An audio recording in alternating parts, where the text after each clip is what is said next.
Apps can do a lot of cool things. You could order dinner, gamble on your favorite team, and track your health. You could even get a mortgage. One click and you can be approved. I'm not sure by who or what country they're in. You deserve more from the mortgage industry. At AnyMac Home Mortgage, we believe in the need for live human interaction during a very complex process. The kind of service and guidance which an app simply can't provide. Our customers are more than credit scores and income documents. They're individuals and families who live in and strengthen our communities. Their story is our story, and that story begins in a home. Chris Sawyer is an expert on providing superior customer service and in meeting the mortgage needs of current and future home buyers. With over 18 years of experience in the industry, Chris is able to help customers migrate through the home buying and home financing process by using his wealth of knowledge as a well-qualified mortgage professional. And best of all, Chris is located in Cromwell, Connecticut, where he has helped hundreds of clients in Connecticut, Massachusetts, and Rhode Island make their dreams of home ownership a reality. Visit chrissawyer.any-mac.com. Email him at csawyer@any-mac.com or give him a call, 860-878-8730. Chris Sawyer, NMLS number 39345, corporate NMLS number 338923. AnyMac Home Mortgage is an equal housing lender. American Neighborhood Mortgage Acceptance Company, LLC. DBA AnyMac Home Mortgage. Lo-Fi Direct. Connecticut First Mortgage Correspondent. License lender. Broker number ML 338923. Massachusetts Mortgage Lender and Mortgage Broker License number MC 338923. Rhode Island License Lender. License number 201128110L. Call for additional details.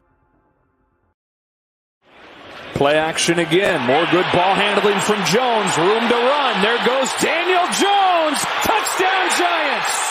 First down and 10. Fields to throw again. Hit as he throws. Incomplete.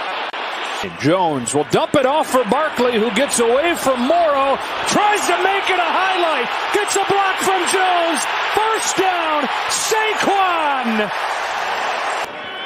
Play action. Room to roam again. An easy trot into the end zone for Jones. Hello, ladies and gentlemen. Welcome to Jawing About the G-Men Giants Football Podcast. I'm Big Jace, joined by Sean Scanlon. Welcome back, Sean. And a great day to be back.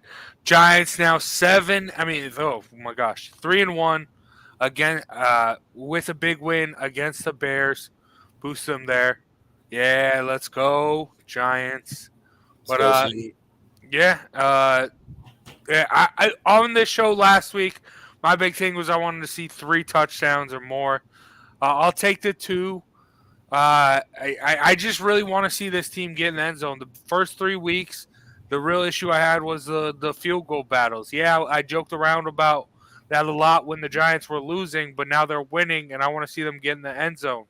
So I like what they did. Obviously, a win's a win. I'm going to take it. But this is a team this isn't the normal Giants. I mean, this is similar to what we've seen in the past from the Giants. This is a team that will hang in there with you. But this isn't a team that's just going to take a beating and keep staying around. This is a team that's going to deliver a couple punches in and of itself.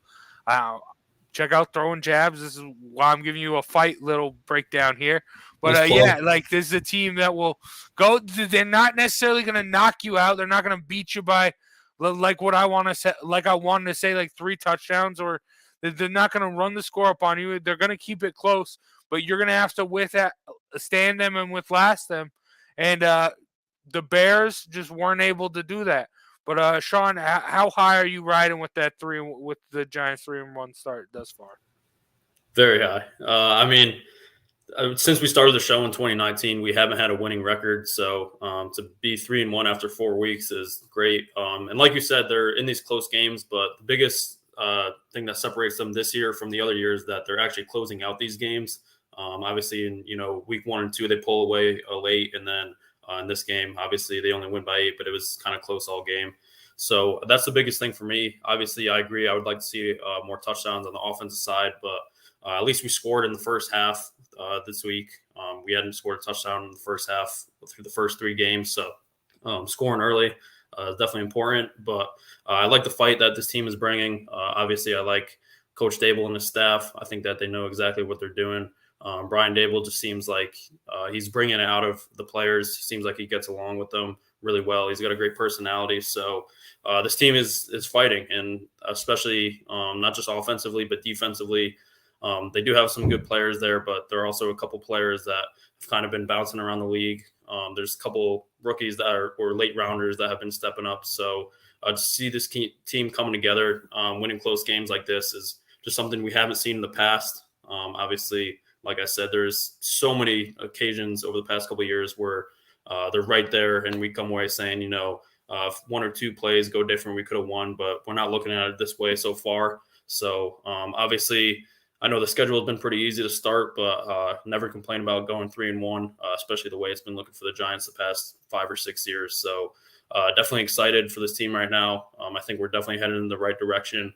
I don't think we're a Super Bowl contender by any means, but if we can keep this up, I think we can definitely have a chance of sneaking in the playoffs. The next 2 weeks are kind of tough games, but after that, schedule kind of lightens up again. So, but I don't think we're going to get blown out by any means because this team does have good fight.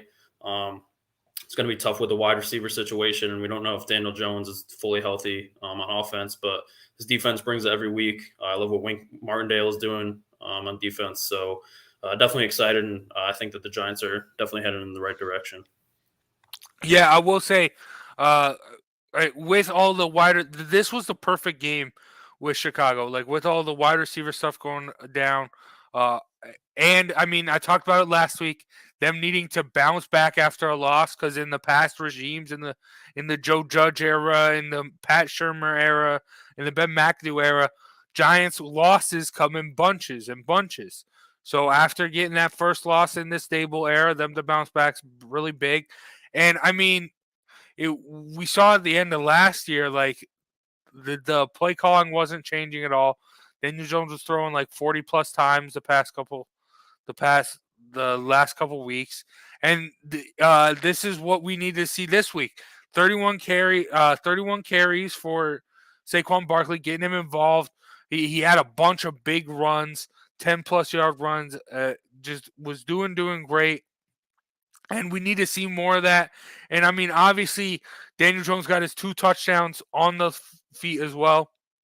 The big underlying issue I see here for this team moving forward, Evan Neal also had a big bounce back game from that Cowboys game. So there's no more excuses about the O-line and that stuff.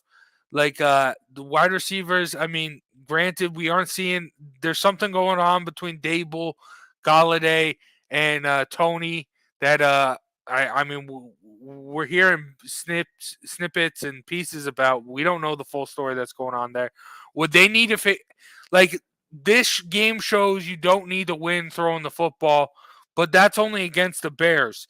Like you mentioned, Sean, you got these tougher teams coming up. You need to get the pass game going. The Giants haven't really been able to do that. Field goal battles are only going to get you so far. That's why I need to see this team get in the end zone more.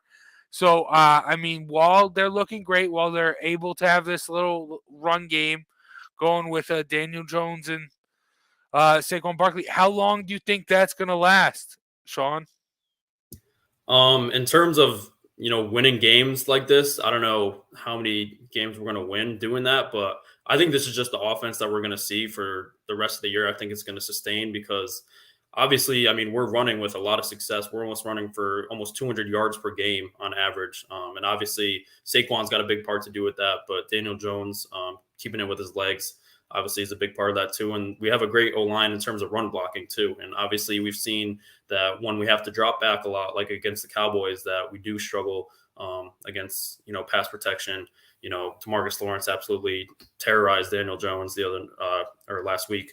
So, and with the wide receiver situation, I mean, you mentioned Kenny Galladay is just non-existent, getting paid tens of millions of dollars to do nothing, basically. Kadarius Toney just hasn't been able to stay healthy in his Giants tenure, which really sucks because he's electric when he has the ball in his hands. I think that he might be our best playmaker on offense, and that's including Saquon because, like I said, this guy's so shifty. Once you get the ball in his hands, just give him a little alley. He can do really anything.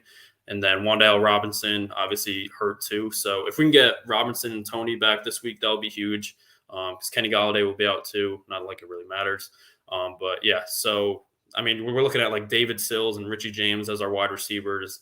And it's not like we really have a reliable tight end to lean on either. So I just think this is the way the Giants offense is going to look this year. They lean toward their strengths. And obviously when you get into tight games or even when you're down, you're going to have to need that passing game to come back into games, which I think is where they'll struggle. So I think that's why it's important to get out to early leads, just so they can maintain that offense that is going for them. Because honestly, I just think that's the way that this offense is going to look this year. They just don't have the weapons on the outside. And also they don't have great pass protection. Obviously, Andrew Thomas, I think, is the best left tackle in the league. He's been balling out this year. But other than that, it's kind of been sketchy for the other four positions, especially on the interior. And then Evan Neal, I think he'll be fine going forward. But he's going to have those rookie struggles coming into the league. So I just think that's the way the offense is going to look going forward, because they do know what they do best, and that's running the football. Yeah, but I just to be a complete team, you need to integrate. I just need to see them integrate that pass game more, and hopefully, with Robinson and Tony getting back, this is the team. If they can start figuring, this is a team. I think if they can get 3 touchdowns a game, this is a team that can make a run and be a little scary.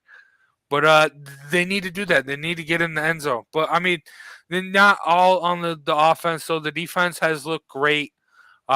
Especially this past 6 sacks on Justin Fields. Granted, the Bears O-line is rough, but I'm really nervous for the defense in this next week, because this is going to be their first real test against a good quarterback in Aaron Rodgers. And I mean, there's times even last week you could see Justin Fields taking advantage of how aggressive Wink is with the blitzes and that stuff. So a guy like Aaron Rodgers, defending 2-time MVP, I think it's going to be rough. I'm excited to see how that goes. But how do you think the defense is going to respond to a guy like Aaron Rodgers? I think Wink's going to dial it up even more, honestly. I think it just keeps the other offenses on their toes, obviously. And he does it in any situation. It could be 3rd and long. It could be 1st down. He brings it when you're least expected. So that's what I love about Wink. He's a lot different than the defensive coordinators we've had in the past. Most of them were just sit in zone and kind of bend, don't break, just let you drive right down the field. He doesn't let you do that. He's willing to give up the big play, but it also means that, he's willing to come after you and sack the quarterback. So honestly, the Packers offense, they haven't looked too great, but that Aaron Rodgers is definitely a threat anytime he's on the field. He hasn't really gotten in great sync with his receivers, except for really Romeo Doubs, who's looked pretty good. I'm really worried about this run game more than the passing game, just because they haven't really clicked that well. But Aaron Jones and A.J. Dillon up there for the best backfield in the league. I think that we might have a little bit of struggles with them. And then, like I said, Aaron Rodgers, you have to look out for him too. So I think it will be important to get pressure on Aaron Rodgers, make him feel uncomfortable, because I don't think their passing game has really been clicking either. So if we can, stop the run on early downs, send some pressure, 3rd and long, stuff like that, I think that we have a chance to, keep them. I don't think they're going to score over 30. I don't think. I think if we can hold them around 21, 24 points, it comes down to our offense too. But the way that this Giants defense has been looking, I think that they're capable of that. And I think that, if they bring some pressure on Aaron Rodgers, make him feel uncomfortable, I think that they can give themselves a chance in this game, because it's not like the Packers offense has, looked like it has the past couple of years. Like I said, obviously they're still a threat, but they haven't really shown it yet this season. Yeah, I am holding a little bit too much on the Aaron Rodgers name. I mean, he's great, don't get me wrong, but I do think that there's going to be opportunities for him to make some plays. The thing here is going back to the offense. The Packers defense is good, but they're going to allow some opportunities too. And is Daniel Reed going to read those opportunities, make them, or is Saquon Barkley going to make the Giants I can see them moving the ball, getting down, and this turned into a field goal battle. That's the only way I see the Giants win, and that sucks for me to say. But the thing is I don't see that happening. I see Aaron Rodgers getting in the.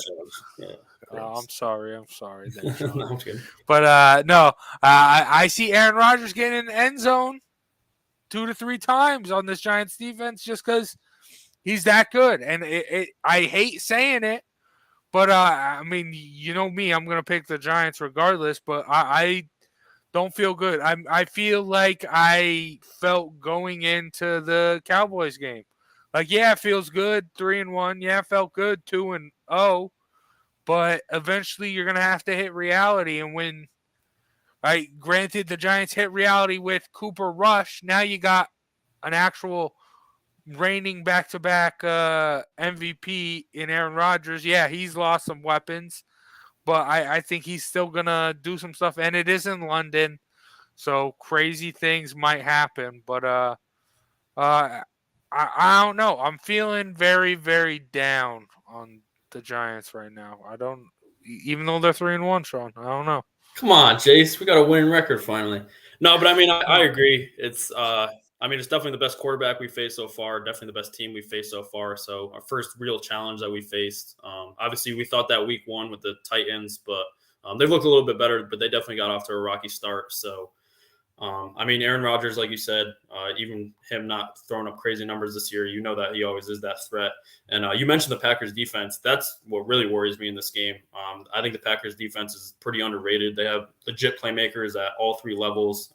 They could rush the passer. They have one of the best corners in the game, Jair Alexander, and they can stop the run as well. So seeing as the Giants, I expect them to be kind of one-dimensional this week, just with the injuries that are going on. Not having a lot of receivers, and then Daniel Jones not being at full health. And we don't even know if he's going to play yet. I mean, I think that he will, but it's not 100% guaranteed yet. So that's what really worries me is this Packers defense. I think that they're legit, and it's definitely going to be hard to put up points against them. So if we could get in a field goal battle, like you said, I think that play to our advantage. I think that we can, hopefully drive the ball down the field in the field goal range, and then Graham Geno, automatic. He missed a field goal last week, which I was like, yeah, well, that never happens. He's been automatic since he's been here. So, I mean, if we could do that would definitely work to our advantage. But, like I said, the thing that worries me about this Packers game is this defense. And I think the offense is good too, but not necessarily them, just because I think this Packers defense is one of the best in the league. Yeah, you're right. But also, I will say before we move on, the one thing that is getting lost on the Giants after the 2-0 start, now 3-1, is this is still a rebuild. I know Zay has mentioned it every week on the show. But, it is still a rebuild. And really, for me, I'm being overly critical at times, but I just want to see them going up the rungs on the ladder. And last week, bouncing back after that loss, like I mentioned earlier, that's a big step up. Now you're going up against actual quarterback. This isn't Ryan Tannehill. This isn't Cooper Rush. This isn't Baker Mayfield. This isn't Justin Fields. This is Aaron freaking Rodgers. So this is going to be the real test for the defense to see how good this defense actually is. Can they actually get after it? And also, it's also going to be a test for the offense to see how they can find the cracks in the armor of a solid defense that the Packers have. So I'm interested. Going to wake up early Sunday morning to check that out because it is in London. So hopefully next week it'll be 4-1. But that's hard. This is one of those games like you look at coming out of this game. They're both going in 3-1. What team do you feel is more of a 4-1 team? And I hate to say it, but I feel like the Packers are more of a 4-1 team than the Giants. But I'm picking the Giants. Football Giants. All right. All right. Well, that's going to do it with the game previews. We're still going to talk a little bit of Giants football. We got a fun little would you rather type thing. But first, let's hear a word from one of our sponsors, and we'll be right back. There's no bigger investment than home ownership. And to make sure the house is up to your standards, you need a professional to look it over. Brian Flanagan from Shamrock Home Inspections is a licensed home inspector and a member of the Connecticut Association of Home Inspectors. Brian was a contractor for over 15 years, so he knows how homes should be constructed and how mechanicals should work. What makes me a good home inspector was the 20 years that I was a home improvement person, doing all the different repairs that I have done and what other people have done wrong that I had to go out and fix. So I have a pretty quick eye on seeing what's right and what's wrong. Before you move, call Shamrock Home Inspections. Before you make the biggest investment of your life, call Brian Flanagan from Shamrock Home Inspections at 860-268-2566 or visit shamrockhomeinspectionct.com. All right, big shout out to Shamrock Home Inspection for sponsoring today's episode. Let's get into it. Would you rather quarterback edition, Daniel Jones? All right, we're going to go through all the different, not just the quarterbacks themselves, the whole entire quarterback situation of every different team in the NFL. And just plain and simple, would you rather Daniel Jones? Or to start it off, would you rather Daniel Jones or Aaron Rodgers, Sean? Obviously Danny. No, I wish. But, yeah, it's Aaron Rodgers. Yeah, I mean, the easy. I mean, back-to-back MVP. We talked all – even with – you put him here, he might be doing a little bit better than what he's doing there. But that's neither here nor there. But, all right, let's keep it going with the ones that are pretty obvious. Tom Brady. Would you rather Daniel Jones or Tom Brady, Sean? Pains me to say it. Tom Brady. Yeah, even with all the alleged outside drama he's got going on. Yeah, I mean, you'd still take Tom Brady over Daniel Jones. All right, number one betting favorite to win MVP coming into the season, Josh Allen. Josh Allen or Daniel Jones? Josh Allen, but Daniel Jones is Josh Allen 2.0. Okay. I hope so. Sure. They have the same skill set. I mean, they're both big dudes with strong arms, could both run the ball. Now they both have Brian Dable. So, obviously, we haven't seen it from Daniel Jones yet, at least in terms of the passing game. We know that he's one of the best running quarterbacks in the league. But I honestly think it depends on how long we keep him here. It depends how he does for the rest of the season. But even if we just do franchise tag him or give him a one-year contract after this year, I think he can progress towards that because he's had a bunch of different play callers during his career. And I think Brian Dable is definitely the one that's been the best. I mean, it's a small sample size, but I think that I like what I see so far out of him. So you never know. Daniel Jones. Yeah. I will say the one thing that really brought, I think Josh Allen's real coming out party was when the Bills started building around him, getting those fast wide receivers, not necessarily the tall, big guys, not necessarily like the Kenny Golladay types, the guys to just where they just use their speed to get open, and then Josh Allen can throw the ball downfield. Maybe Wayndale Robinson, Kadarius Toney could be that for Daniel Jones, maybe. But that's what they need to be happen. That's what needs to happen if you want to see Daniel Jones turn into the next Josh Allen. But all right, continuing on, Lamar Jackson or Daniel Jones? Lamar. Yeah. Well, Daniel Jones, I would say, Joe said this a lot. Daniel Jones is a lot more like Lamar Jackson than he is like a Patrick Mahomes or something like that. But and he's right. But yeah, just Daniel Jones can make plays. Just Lamar Jackson makes highlights from his legs, while Daniel Jones just makes plays and then lowlights of him tripping and fumbling, or tripping and falling, which suck. But all right. Hey, just got to mention it. All right, Patrick Mahomes. Sean, would you take him over Daniel Jones? It's close. But really? No, it's not. All right. One that I think right now you can argue might be close, Russell Wilson over Daniel Jones. He's been struggling. Yeah. Honestly, I mean, I guess I would still take Russell, but it definitely is close. The Broncos have not looked good whatsoever, and Russell Wilson hasn't looked good either. And it's not like he doesn't have weapons. I mean, he's got Courtland Sutton, Jerry Jeudy, obviously Javonte Williams out for the year now, but he had him all season up until now. And their O-line is really not that bad. They've been holding up protection pretty good. So Russell Wilson just doesn't look the same. He's having a terrible year in my eyes. I don't think the Broncos are good at all. So if it continues this way, if Daniel Jones continues to win and keeps it going on the ground and even can get some passing in there, Russell continues to struggle, I would probably take Daniel Jones just because he's younger too. But as of right now, I'll take Russell. But This one actually is kind of close, I would say. No, I'm with you. The thing that gives me Russell Wilson the edge is I think it's more like coaching issues with Nathaniel Hackett with the Broncos than it is really quarterback play issues. Giants, you can argue sometimes Daniel Jones can't lead them down the field and get in the end zone all that often. So, yeah, I'll take Russell Wilson over Daniel Jones. All right, defending Super Bowl quarterback Matt Stafford or Daniel Jones. I would take Stafford, but this one I don't think is that far off either. He has not looked good. He's an interception machine. Even last year when they won, he led the league in interceptions. So, and he only has success throwing to Cooper Kupp. Allen Robinson's been terrible so far this year. He doesn't really throw to anyone else with success. He throws a lot of interceptions, and this Rams offense hasn't looked good either. So, I'll take Stafford, but it's not that far. Though. No, it is. It's the clear choice here is Matt Stafford. Stafford's not good. Stafford is good. Look at what he did with Calvin Johnson. Look what he did with Cooper Kupp.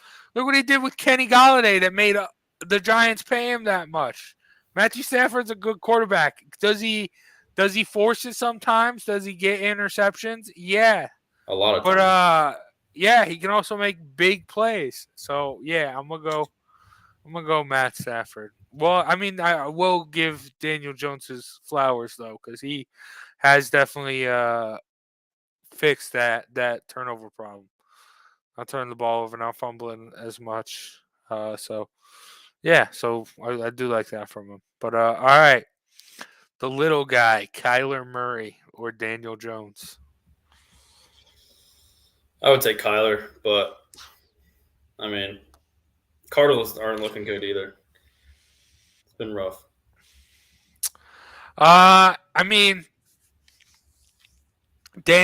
Daniel Jones has never had the type of weapons that Kyler Murray's always pretty much had. But I still got to go Kyler as well. If it's Kyler not during a Call of Duty double XP weekend or whatever, then definitely taking Kyler. But no, I'm just kidding with that. But give me Kyler Murray. It's rough. I think we'll start getting into some more good ones here. Jalen Hurts or Daniel Jones. Right now, you got to say no, right? You got to say Jalen Hurts right now. No, I'm joking. Yeah. If you were to ask me at the start of the season, I would have said Daniel Jones, but Jalen Hurts has been going crazy. Not even just running the ball, which is a big strength. He's been passing the ball pretty damn well as well.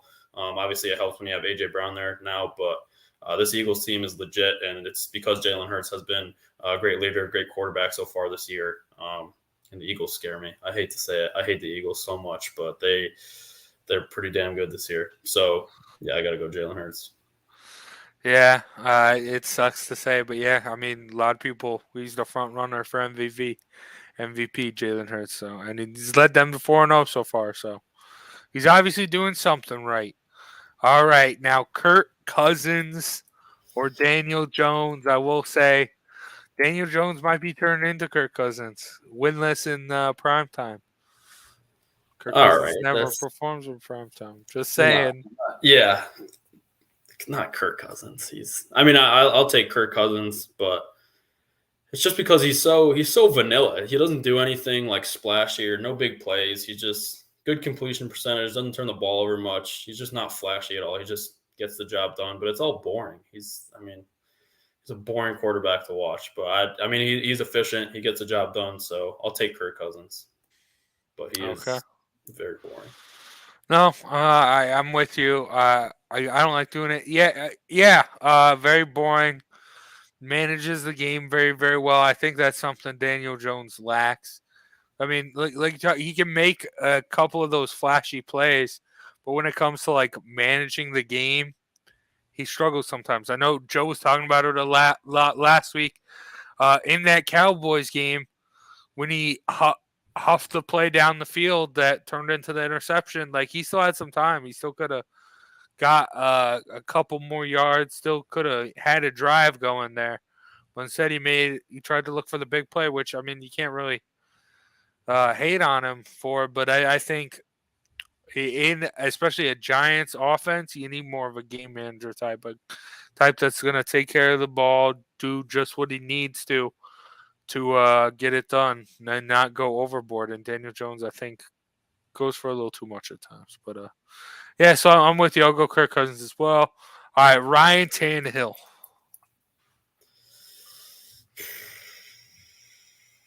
I think I'm going Daniel Jones here, honestly.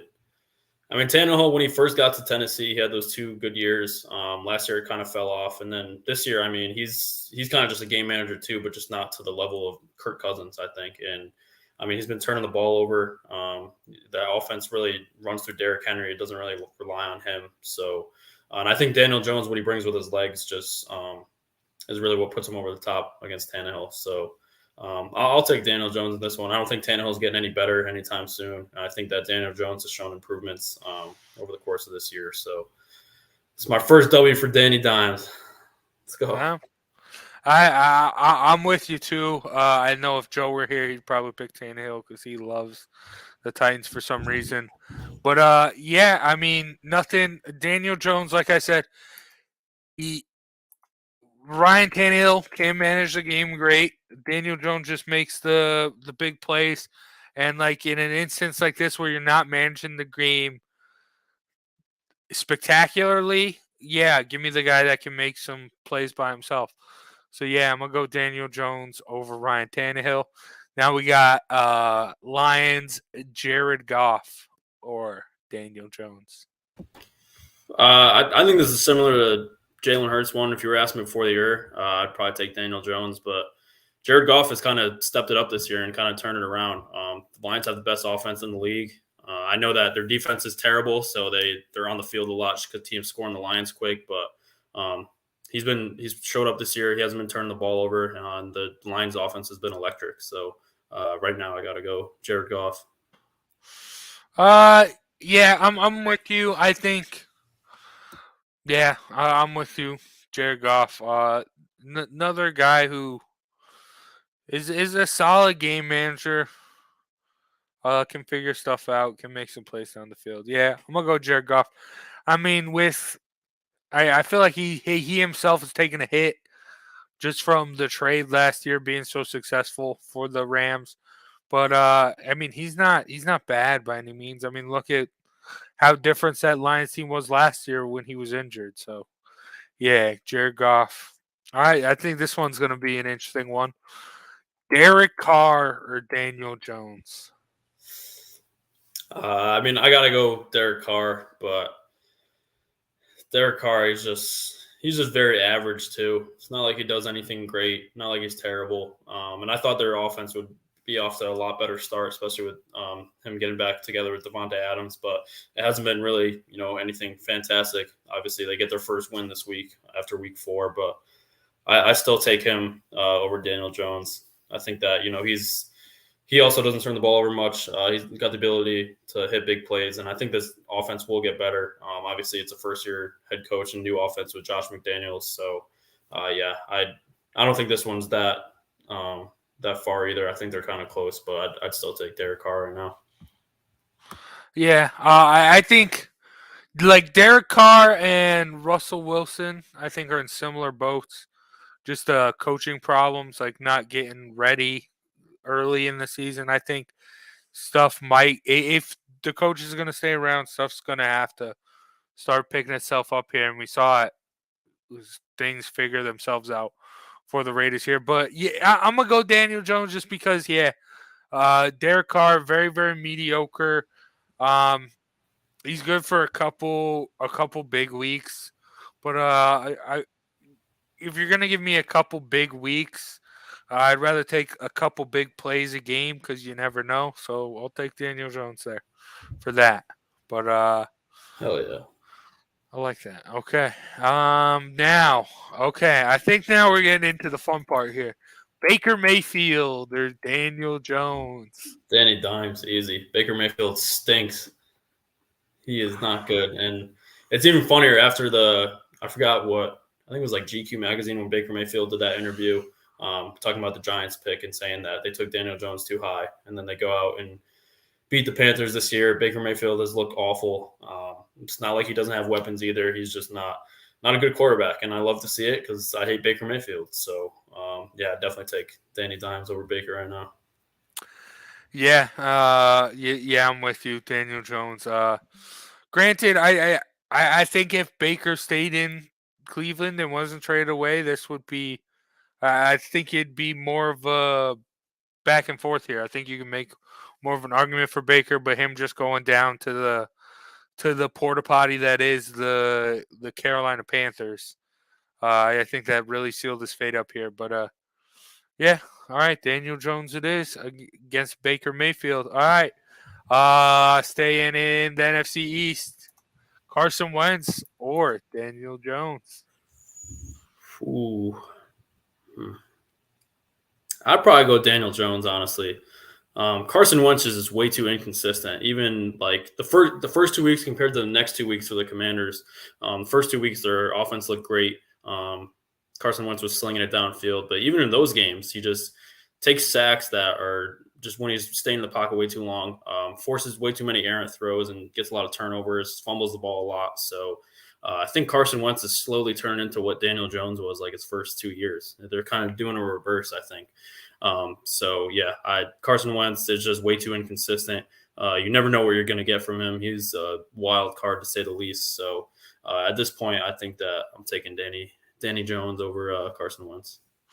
Yeah, I mean, in the past, I've said Carson Wentz is very similar to Daniel Jones. Just when he was able to get wins with the Eagles against them, that was just experience I saw in my eyes. But now, yeah, Daniel Jones shoring up the takeover problem a little bit more this year. And yeah, inconsistencies along with injuries on Carson Wentz's side as well. Yeah, I'm gonna go Daniel Jones. Granted, Daniel Jones isn't always the healthiest. So, all right, now going from the last year's Indy quarterback to this year's Indy quarterback, Matt Ryan or Daniel Jones? Daniel Jones. Matt Ryan's washed. He should just retire at this point. I don't.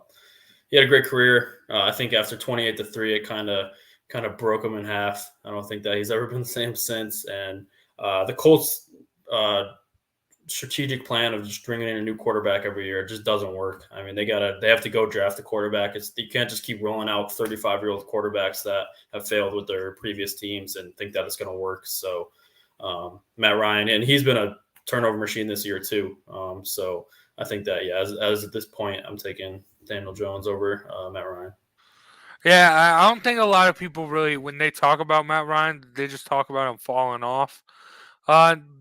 Granted, he did have some okay numbers in Atlanta after Shanahan left, but it was really all Kyle Shanahan with Matt Ryan. It's the only reason he was that good. Yeah, you're right. This Band-Aid quarterback stuff, it's not going to work. Never really did work. You got to draft someone, got to bring someone up, got to have someone know and learn your system. Because, I mean, it's atrocious. I mean, granted, they have a really good run game. They have solid pieces on defense. On paper, this team shouldn't be struggling, but they are. They literally have everything but a quarterback, and it's been the same thing ever since Andrew Luck left, and they just haven't figured out a way to get around it. So it's just going to keep biting them in the ass if they don't figure it out, and they obviously haven't figured it out yet. So yeah. All right. Couple more fun ones, and then we'll get into the young quarterbacks. Marcus Mariota. Daniel Jones. I feel like Marcus Mariota is kind of just like a poor man's Daniel Jones. He can run it. Not that great passing the ball, but yeah, I think Daniel Jones is better than Marcus Mariota. Yeah, whenever I'm watching the Falcons this year, all I'm really hoping is that Desmond Ridder will get a shot. I don't want to see Marcus Mariota out there anymore because, I mean, he's washed. All right, and the man to bench Eli Manning himself, Geno Smith. Would you take him over Daniel Jones? I mean, Geno Smith is surprisingly having a good year. So that's tough. I don't know. I hate to do that. At this moment, I think that I'm taking Geno Smith just because he's proven that he can push the ball down the field. He gets in the end zone, and he has the highest completion percentage right now, so he's efficient with the ball. Doesn't really turn it over that much. So as of right now, I take Geno Smith. Do I think Geno Smith is going to carry this out all season? I'd be shocked if he does, and I think that Daniel Jones will kind of be steady, if not improve throughout the season. So as of this second, I'd take Geno Smith, which sucks to say, but I think that while the season keeps going on and on, I think that Daniel Jones will easily take that over. But in terms of just the season right now, I think I'd take Geno Smith. Damn. I get what you're saying, but I'm gonna go Daniel Jones. Screw Geno Smith. Taking that start from Eli Manning, I'm not no. But yeah, so okay, Geno Smith. All right, now we get into some of the young bucks. Joe Burrow or Daniel Jones? Joe Shiesty. Yeah. Even though, I mean, they haven't had a great start to the season. They picked it up the last 2 weeks, and I think that they're finally turning it around. And it's tough not to be – I mean, I think that Joe Burrow is a great quarterback, but it's kind of tough not to put up points with the receivers that he has and the running game. So, yeah, I think that one's pretty easy. Yeah, I mean, people were really down on them after the first 2 weeks. It really shouldn't have been. Guys like Micah Parsons and T.J. Watt coming in and wrecking a game, makes sense. So, yeah, they're back on track. Joe Burrow's getting it going. Yeah, I'm going to take Joe Burrow. All right, Justin Herbert. Or Herbert. Daniel Jones. Joe's favorite player of all time, Justin Herbert. I mean, the Chargers, they're just going to be stuck in mediocrity forever, I'm convinced. Even they get all these additions during the offseason, and then they're just back to where they always are. So kind of sucks for Justin Herbert because I think he is a great quarterback. Even, playing through the rib injury, the toughness that he showed, and he's still playing, pretty good. I think that this one's pretty easy too. Yeah. Justin Herbert, easy. I love that. I love Justin Herbert. Yeah, all right. What? So does Joe. Yeah, but all right. Justin Fields. I think Justin Fields is just really another version of Daniel Jones. Makes some plays with his feet. Shows some glimpses here and there, but it's really just the people around him that are gonna cause him issues. He doesn't have that great of a situation around him. And he does have a little bit of a ball security problem as well. So I just see Justin Fields right now as a poor man's Daniel Jones. So I'm going to go Daniel Jones over Justin Fields. Yeah, I agree. I mean, Justin Fields, I just don't really think he's a good quarterback. He's not really great at throwing the ball. Obviously, he can make plays with his legs, but just not an efficient quarterback. And I think the Bears know that too. I mean, he hasn't attempted many pass. I think he's averaging around 10 pass attempts a game, which is, especially in today's NFL, is not good. And I think that indicates what the Bears see in their quarterback is that they can't win with him throwing the ball around all day. So, yeah, I think I'd definitely take Danny Dimes in this one. Yeah, all right. Zach Wilson. Daniel Jones.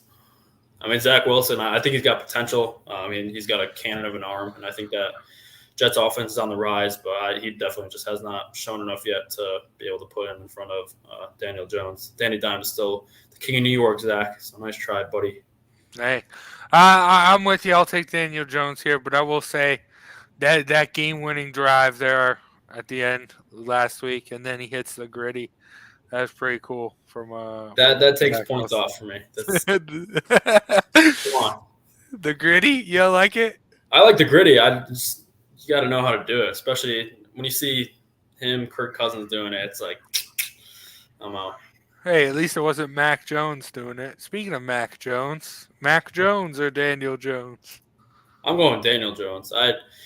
This is, if you were to ask me at the start of the season, I probably would have said Mac Jones, but he does not look good this year. Obviously, he's hurt right now, but the first couple weeks, he's just a game manager at best. He's nothing more than that. Obviously, I think that Josh McDaniels' offense helped him out a lot. When you have two stumbling, bumbling idiots like Joe Judge and Matt Patricia calling your plays, I think it kind of hurts you, but it's also he hasn't really shown anything. And at least Daniel Jones has a winning team. At least he can make big plays. So right now, I think that Daniel is the real Jones brother here. Yeah, I'm going with Daniel Jones as well. I feel this is just what kind of style of football you like to play. You want your quarterback to be that field manager, just dink dumps and check downs, or do you want a guy who can make some plays down the field, make some plays possibly with his legs? And I'm going to go with, Daniel Jones, the guy who can make those big plays for me. But, all right, Trevor Lawrence. He's been looking good this year, boy. Yeah, I'd take Trevor Lawrence probably. I think it's close, but Trevor Lawrence has definitely stepped up this year. Didn't have a great game last week, but the 3 weeks before that, he's looked like the number one pick that the Jags selected him with. I think that Jags offense is fun to watch. They've surprised me a lot. They've been playing really good ball this year, and I think that Trevor Lawrence is a big reason for that. So I'm taking T-Law right now. Yeah, and I Trevor Lawrence really has pretty much all the same excuses that Daniel Jones has. O-line isn't that great. Wide receivers aren't anything spectacular. And he's performing. So I'm gonna go Trevor Lawrence over Daniel Jones. Now we're rounding off the rookies from last year. Davis Mills. Daniel Jones. Davis Mills is, buddy. I don't know how he's a starting quarterback in the NFL. So Daniel Jones.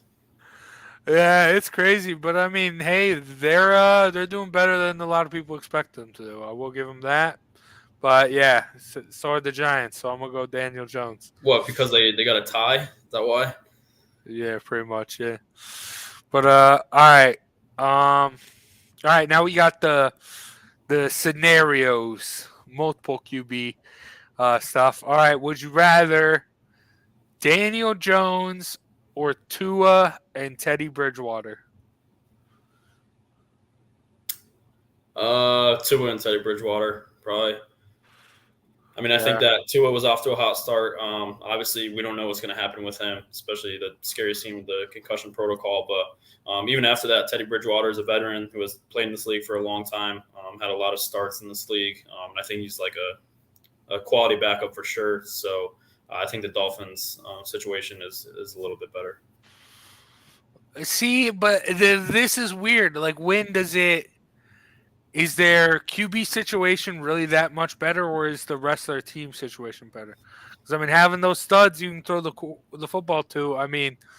If you give Daniel Jones, Tyreek Hill, and Jalen Waddle, I think Daniel Jones would look a lot different.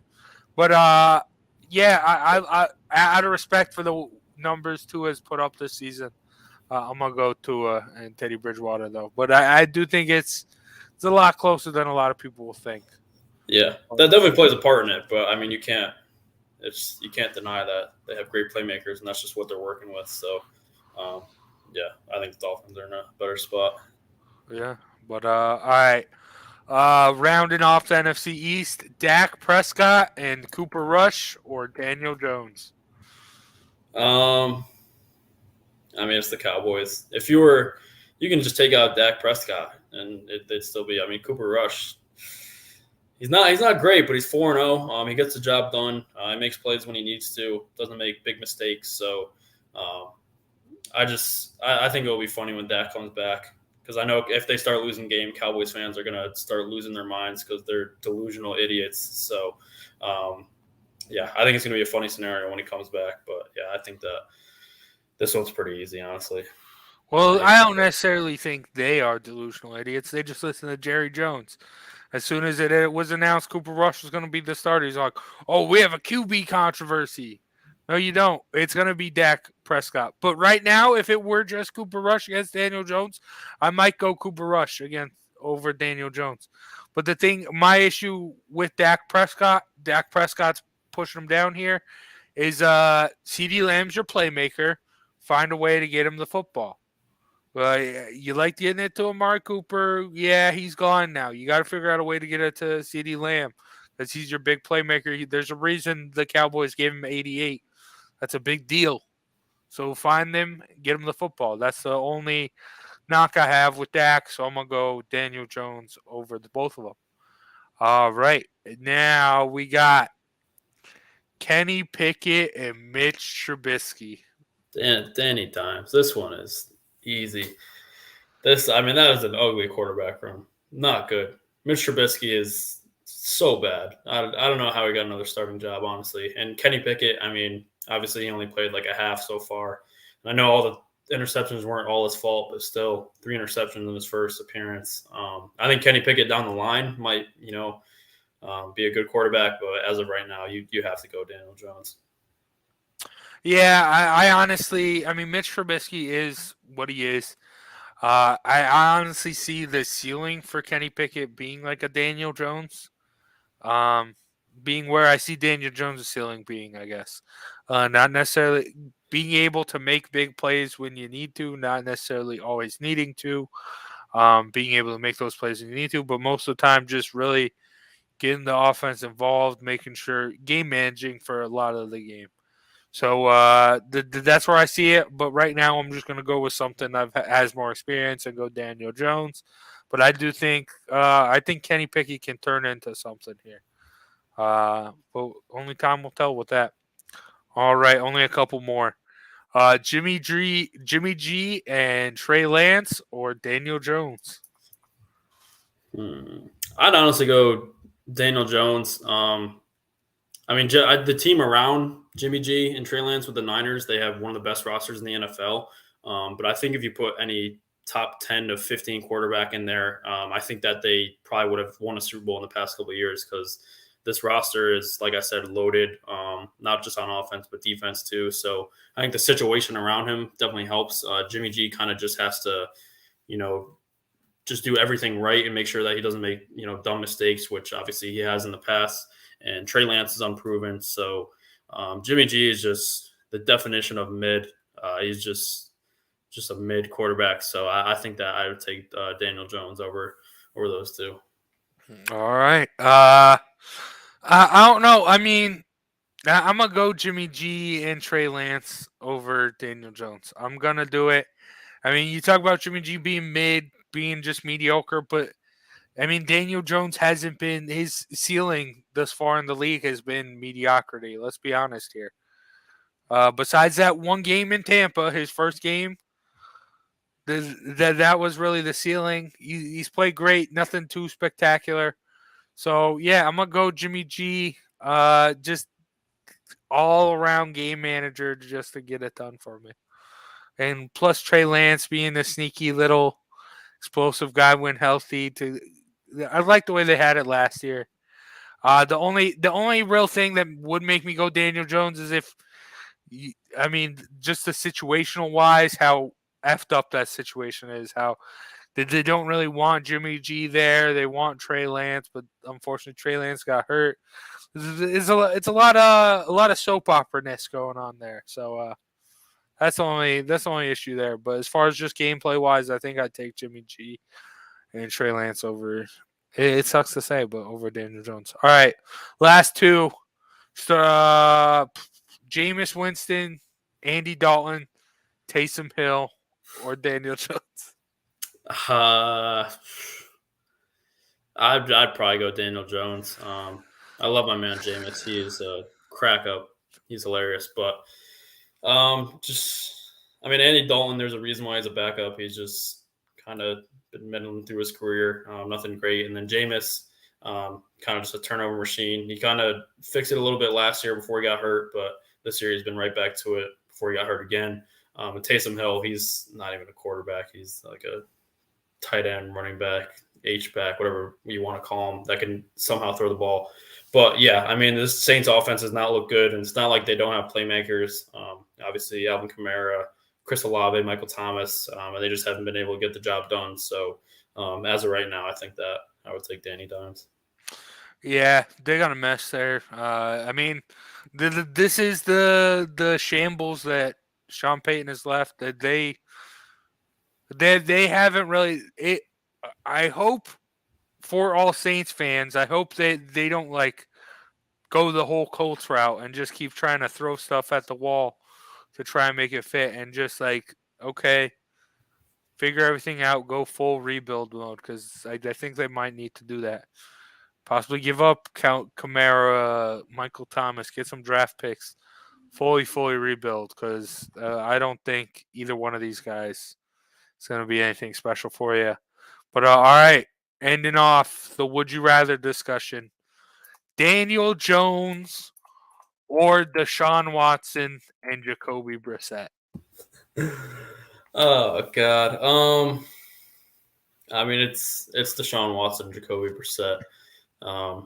Even though Deshaun Watson might be a terrible person, I'm shocked that he's not suspended for the whole year, but most likely he will be back this year. And even though he is a bad person, he is a pretty damn good quarterback. So, and Jacoby Brissett has looked pretty decent so far. Nothing great, but he's kept his team contending, and he hasn't made any super big mistakes so far. So, I think that I take the Browns QB room over Danny Dimes. Listen, we haven't seen what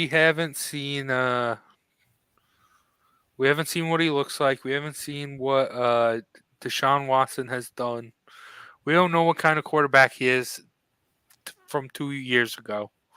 So, yeah, while he'll probably come out and play at just like the same Deshaun Watson after his suspension and do some great things with the Browns, we don't know that for a fact. So, because it's a Giants podcast, I'm going to go with Daniel Jones based off that.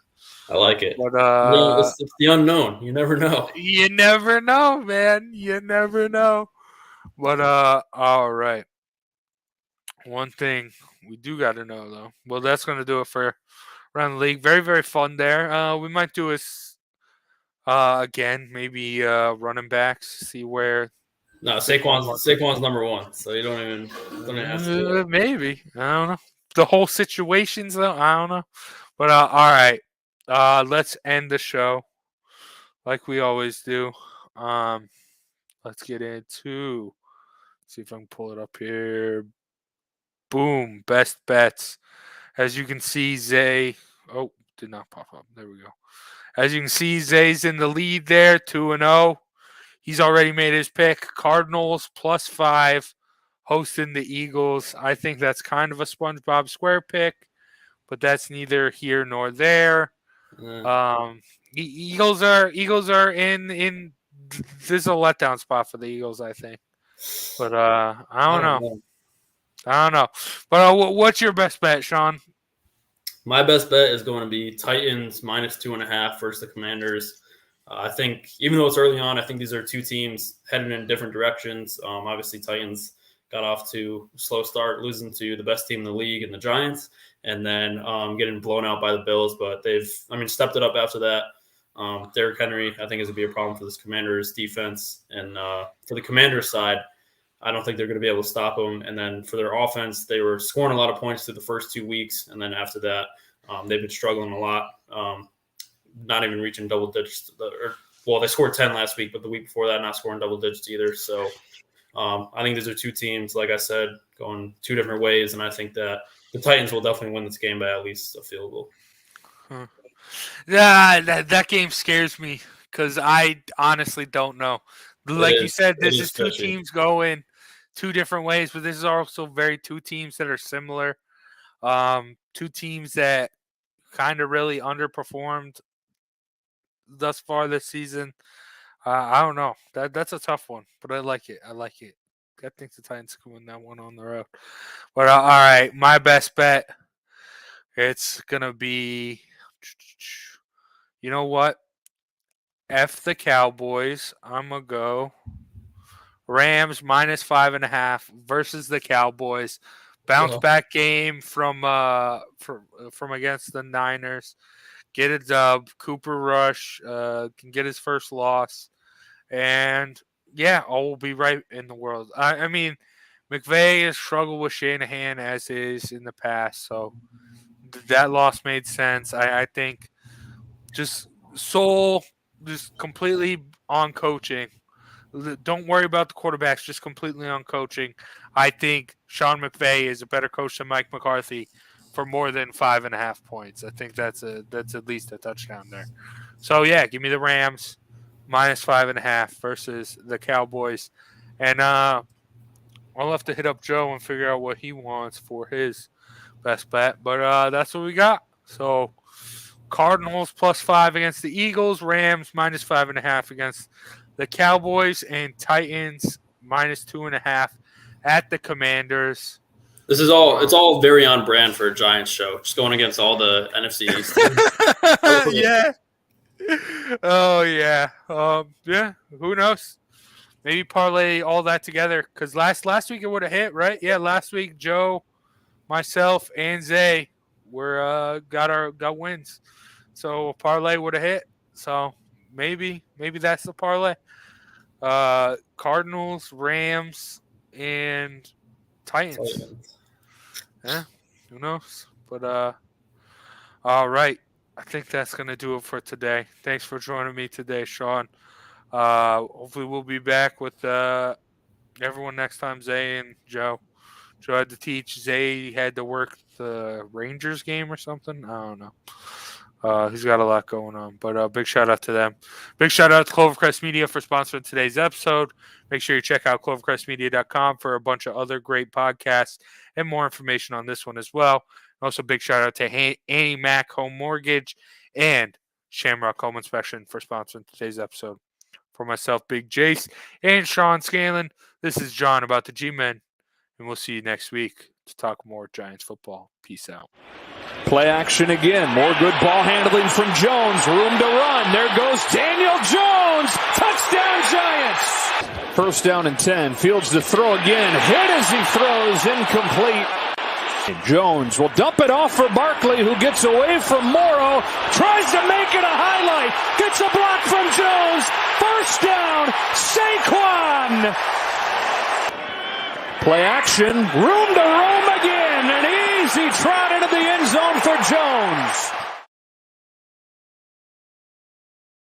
Hello, my name is Joe Aguirre. I'm the president of Clovercrest Media Group. And here at CMG, we have a wide variety of podcasts, including sports shows like Keys to the City, The Roll Call, Throwing Jabs, All Four Downs, and Jawing About the G-Men. And great true crime shows like Sticky Week, Crimes and Consequences, Ivy League Murders, and Bird, the unsolved murder of David Eichmann. You can find all these podcasts and so much more by visiting clovercrestmedia.com.